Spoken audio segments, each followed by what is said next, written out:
sila in the future, ganon. So, baka next time makita nyo na wala si Cleo or... Pero pag may mga lakad ako, lagi niya naman akong sasamahan. Pero like, sa mismong... Depende pala.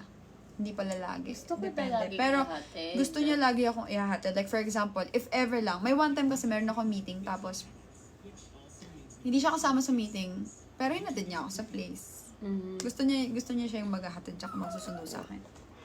Wag mo daw siya baba. Dito mo lang. Kawawa naman. So yun, ganon. Sige na, sleep ka na.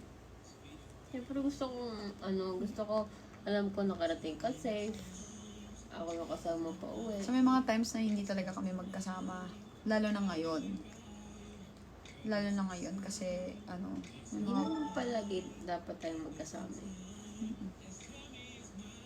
Anaki, thank you!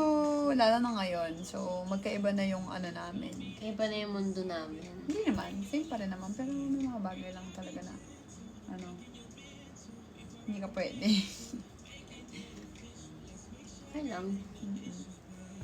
Tsaka may mga part talaga, syempre na, si Cleo lang yung pwede, or ako hindi pwede, or siya lang yung kinuha, ako hindi.